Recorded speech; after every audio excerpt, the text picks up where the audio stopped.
I'm not in support. Either you are Yoruba or you are Igbo, you are Hausa or from Nigeria in Ghana here. I'm not in support of you building anything in this land. This place is not your land. You are a foreigner here. Concerning the Igbo king and the protest that is about to happen, let us please carry out this protest with caution. So guys, KOFI has come out to show full support for the protest that is about to go on in Ghana on the 19th of July. And some other Nigerians actually come out to show full support for Ghanaians to protest and secure their motherland.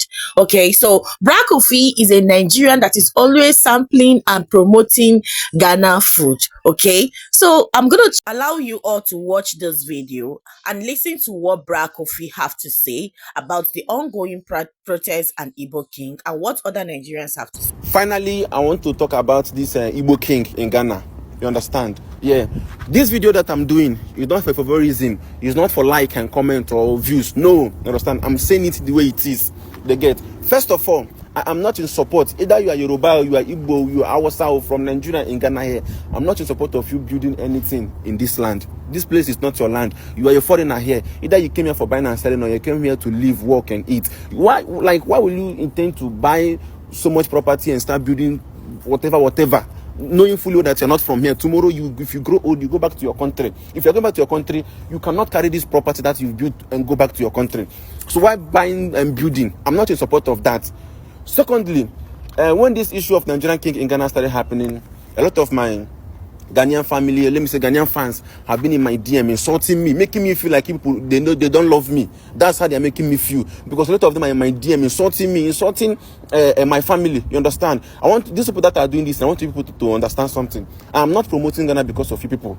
You understand? I'm promoting Ghana because of I love Ghana and because of how Ghana is treating me. That is why I'm promoting Ghana. Not because of when I way they contradict me or insult me. Mind the people that I will not stop promoting Ghana because this is what I choose to do. You understand? You guys have been insulting me, asking me to come up and fight, or have me to come up and defend Ghana or fight Nigeria. No, in a case like this, the reason why I have not made the video for so long, I have sat, like I don't sit thinking on something to come up with to create peace between these two countries. I love Ghana and I love Nigeria. See, if you see me making videos saying that Ghana has this and Nigeria don't have it, it's not that I love one country and I hate the other. No, I'm making the leaders in Nigeria understand that this thing we have here in Ghana, we also need in Nigeria for us to enjoy. Not that I'm creating two problems between these two countries. This issue that is happening on social media now, currently, which is resulting that Nigeria must go. So, something I want us to understand is that if it got to the point that these Nigerian properties start being destroyed in Ghana here, start chasing them or beating them or injuring them, the Nigerians in Nigeria will start doing the same thing to our Ghanaian brothers and sisters that are there. Yeah, let me say this thing. Me now, KOFI, for example, I have a Ghanaian sister who is working, is learning a big fashion designing school in Nigeria. Now me help am go Nigeria. He rents house for Nigeria. They doing things safely. Now me, I have a lot of our Ghanaian sisters doing business in Nigeria. Now me, they send money, CDs to Naira for them. I have our Ghana brother bringing goods from Nigeria to Ghana. Now me, KOFI, they control the company, the driver company where they bring the goods, they come, they make sure so this transaction in and out is good. We have a lot of our Ghanaians too in Nigeria doing business. So to Nigerians here doing business. If we start causing this thing and the result of these two countries fighting, that is not good. I'm not standing on a path where Nigeria and Ghana will be fighting or destroying one another. No, I'm standing on the peaceful path. That is why this thing came up. I don't just want to come online and start talking, say no, causing problem. No, I was thinking on how to come up and address things so that we can understand ourselves. We are brothers and sisters, Ghana and Nigeria. We are brothers and sisters. If we are unable to separate since days of John the Baptist many years ago, nobody today we will go separate. Nobody today will go separate. So I cannot come out and start putting fire. The fire is burning. I'm still pouring fuel to make the fire burn. No. As a reasonable somebody who is being real, I take my time. I was thinking how to come up with something to make us calm down, to make us understand ourselves. Brothers and sisters, they quarrel, they fight.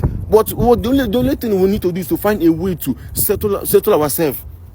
If we start doing this one, and this country verse, this one verse, we start to fight each other, they kill each other, wahala don't come. And that is not the part I'm standing. Me, KOFI, Ghana, I stand for peace. Ghana and Nigeria are my home.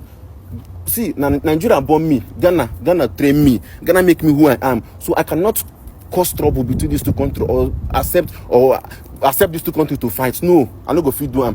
Please, my Ghanaian, I love you guys and I continue to love you guys and I continue to stand with Ghana. But you see this case that is happening, whether that man buy land or you know buy land, but I'm not in support of it, and he should not try to build anything if he's intending or no. I beg, me, I don't want time at all.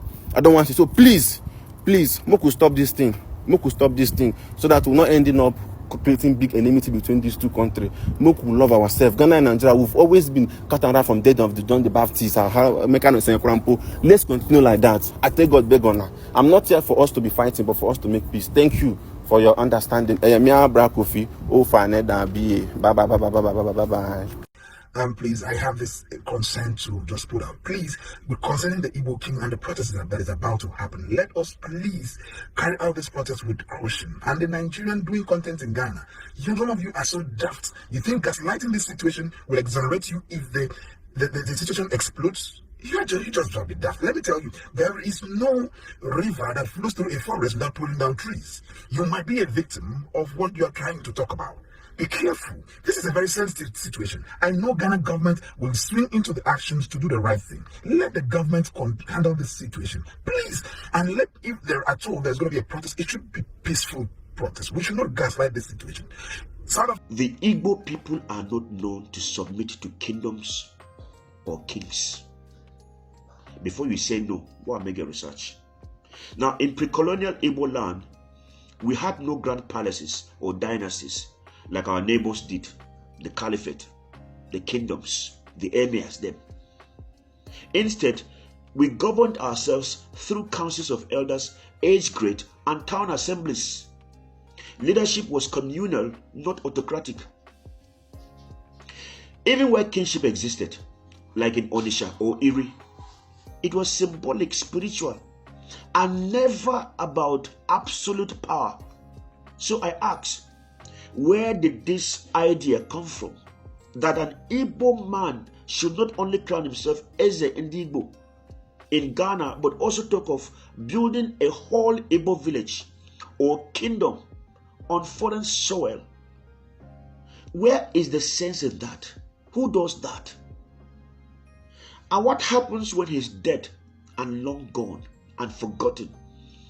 Will this so-called empire he wants to build suddenly remember that Ghana is not the ancestral land?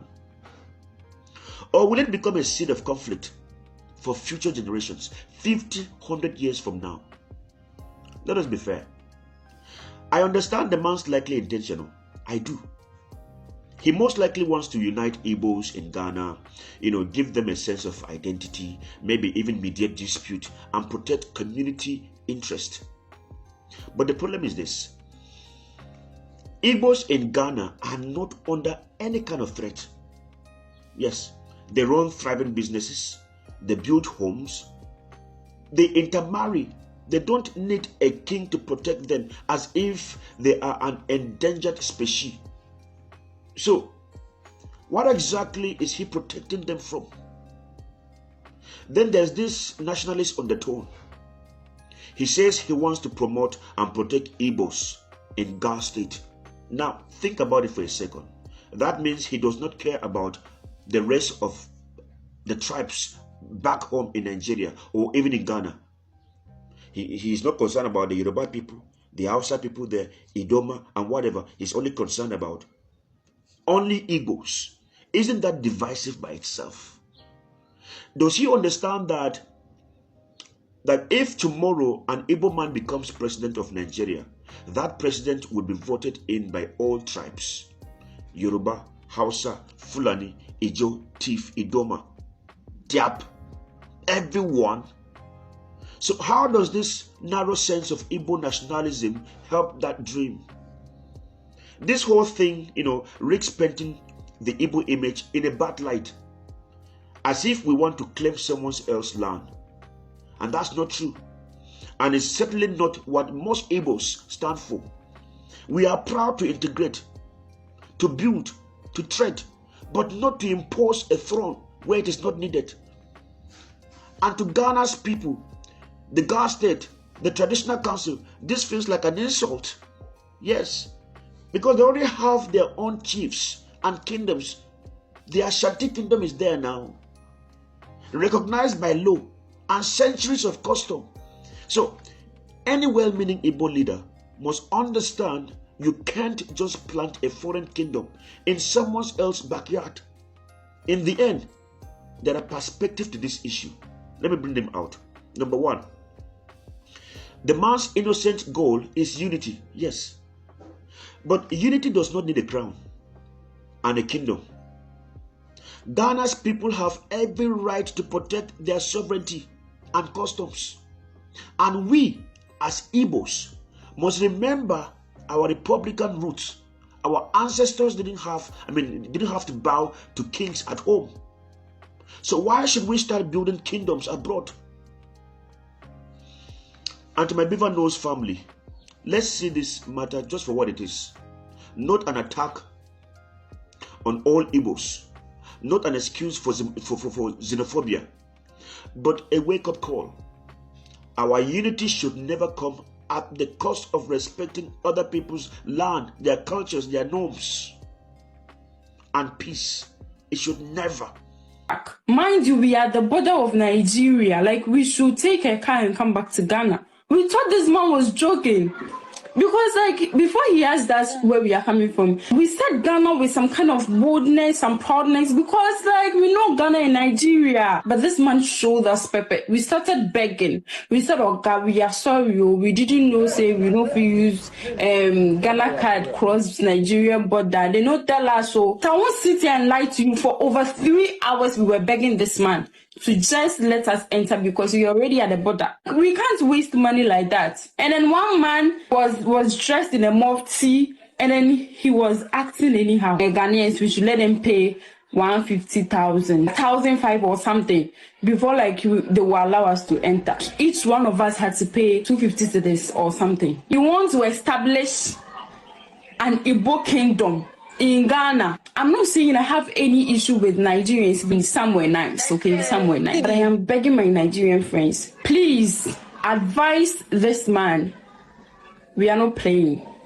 Honestly, a lot of Nigerians have begun to see what the Ghanaians are saying and the reason why they are saying we don't want an Igbo king in our country.